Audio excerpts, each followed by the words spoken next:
Assalamualaikum warahmatullahi wabarakatuh. Izinkan saya memperkenalkan diri Ustadz-Ustadzah hebat di seluruh Indonesia. Nama saya Lutfi Rizkita. Saya salah satu tenaga pendidik di SMP IT Bina Insani Kediri.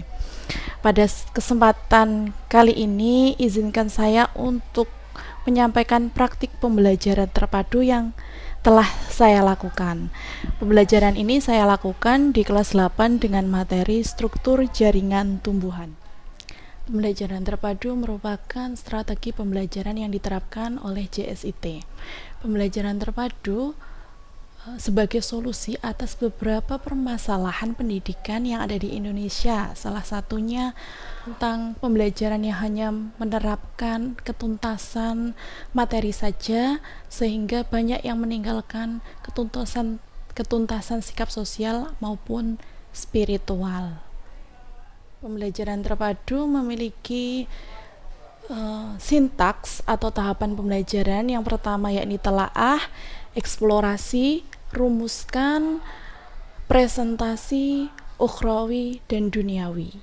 Yang pertama pada tahap telaah, guru membawa contoh tumbuhan dan siswa diharapkan dapat menjelaskan bagian-bagian dari tumbuhan tersebut.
Jadi ini ada gambar jaringan.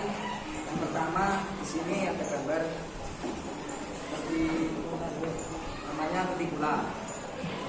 Lanjut di atas sendiri ini ada epidermis atas, di bawah sama epidermis bawah.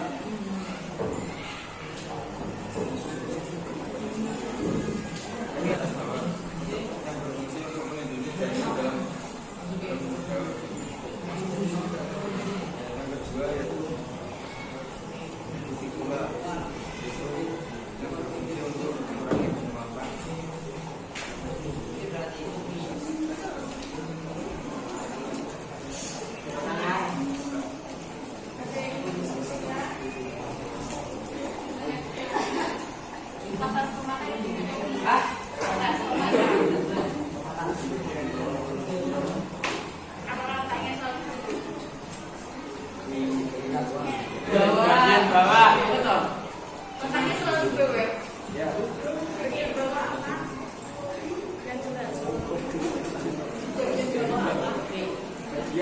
Assalamualaikum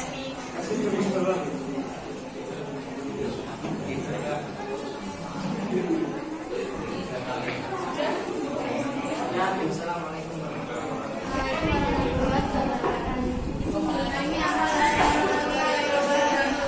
Di sini kami akan mempresentasikan tentang struktur dan fungsi jaringan karbon. Pertama, di sini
dia tersebar pada konteks. Tapi kalau pada batang dikotil dilihat, ini adalah berkas pengangkutnya. Dia bentuknya apa? Melingkar, rapi, melingkar. Nah, di sini bedanya satu lagi. Selain strukturnya yang tersebar dan melingkar, juga susunannya. Kalau pada batang monokotil lihat, ini hanya ada bekas pengangkut itu ada silem sama poem aja. Tapi kalau pada dikotil di tengah-tengahnya ini apa namanya? Bagian yang luar yang dekat dengan epidermis namanya flowing. Di tengah-tengah flowing ada kambium. Baru di dalamnya ada jaringan silem. Sudah? Jadi di tengah-tengah antara berkas pengangkut flowing dan silem, di tengah-tengahnya ada kambium. Kalau pada monokotil tidak punya kambium. Sudah? Itu perbedaannya. Kalau kita gambar skema itu gambar yang tidak gambar sesungguhnya. Ada dua batang satu. Batang satu batang apa? Batang dua monokotil. Kenapa? Oke. Ini bagian ada tiga bagian. Bagian satu disebut sebagai loem. Terus yang di tengah kambium. Dari situ kambium baru yang di dalam adalah paham ya?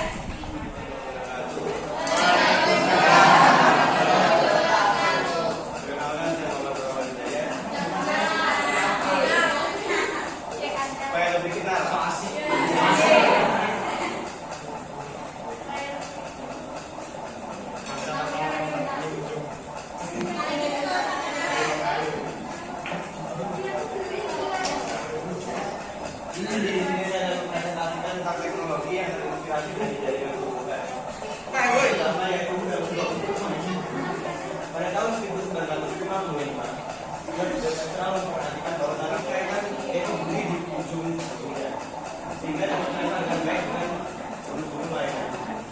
Hal ini menginspirasinya untuk membuat menekan dan juga digunakan berkali-kali. Seperti yang kita lakukan dalam produksi sinkronis dan yang lainnya. Nah, yang kedua yaitu adalah lapisan anti air. Teknologi ini diinspirasi oleh tanaman teratai yang mempunyai sifat hidrofobik, yaitu tidak bisa basah, tidak dapat dihinggapi jamur, bakteri dan kotoran. Untuk sifat hidrofobik, jika sehingga ada jamur. Itu ada. Ya, tapi kalau kita tidak punya jiwa peka, maka bisa tahu nggak? Tidak. Ya.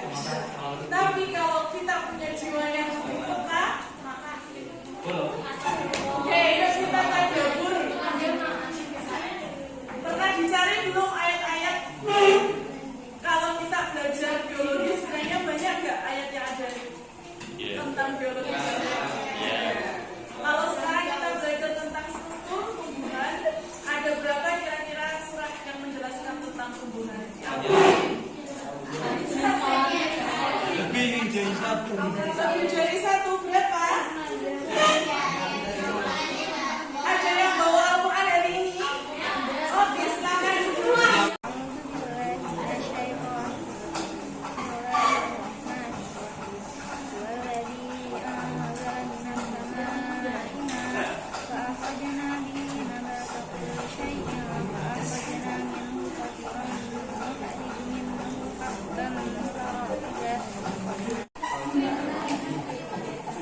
Oke, untuk artinya silakan Mas Akhtar dibaca artinya surat Al-An'am. Yang menurunkan air dari langit, lalu kami tumbuhkan dengan air itu segala macam tumbuhan-tumbuhan. Maka kami keluarkan dari tubuh tumbuhan itu tanaman yang menghijau. Kami keluarkan dari tanaman yang menghijau itu buah yang banyak, dan dari mayang kurma, kurangi tangkai-tangkai yang menjulai, dan kebun-kebun anggur. Dan kami keluarkan pula zaitun dan delima yang sempurna dan yang tidak sempurna. Berikanlah buahnya pada waktu berbuah dan menjadi masak. Sungguh, pada yang demikian itu ada tanda-tanda kekuasaan Allah yang bagi orang-orang yang beriman. Lagi yang kedua ada di An-Naml ayat 60. Sudah, tidak usah dibuka. Ini tentang memukjizatkan tumbuhan dan taman-taman yang indah. Dijelaskan di situ di surat An-Naml. Nanti dicari sendiri ya. Yang ketiga ada di mana? Di surah Yasin ayat 80. Oke. Kalau ingin tahu pelajaran apa yang sudah didapat atau bisa kita ambil dari kita belajar struktur tumbuhan, kita tahu di Al-Quran di mana tempatnya, di surah apa, katakan Meramar. ya silakan Pak. Pelajaran yang dapat kita ambil adalah bersyukur bahwa Allah menciptakan tumbuhan serta lainnya dan kita agar dapat dimanfaatkan oleh manusia untuk dikembangkan menjadi sebuah teknologi yang berguna bagi kehidupan sehari-hari. Yang sangat besar bagi kehidupan manusia karena urgensi tumbuhan diantaranya adalah tadi sudah disebutkan oleh Mbak Putri, Mbak Raka bahwa memberikan oksigen sebagai sumber makanan pokok kita dapat dari tumbuhan. Yang kedua sudah disebutkan oleh Mas Ahmad juga bahwa struktur tumbuhan yang seperti itu bisa menjadi inspirasi manusia untuk menciptakan alat-alat yang berguna untuk kehidupan dan membantu di kehidupan apa enggak? Ya. Yang ketiga, perlu kita pupuk rasa peka kita terhadap alam dan ciptaan Allah untuk apa? Untuk meningkatkan rasa syukur kita kepada Allah. Kalau kita tidak peka maka kita akan jarang bersyukur. Tapi beda bagi orang-orang yang sangat peka, maka lebih besar nggak rasa syukurnya? Iya, lebih besar. Gitu ya. Semoga bermanfaat. Itu yang dapat saya sampaikan terkait praktik pembelajaran terpadu yang telah saya lakukan. Semoga bisa bermanfaat. Mohon maaf jika banyak kesalahan atau kekurangan dalam pembuatan video ini. Semoga bermanfaat. Wassalamualaikum warahmatullahi wabarakatuh.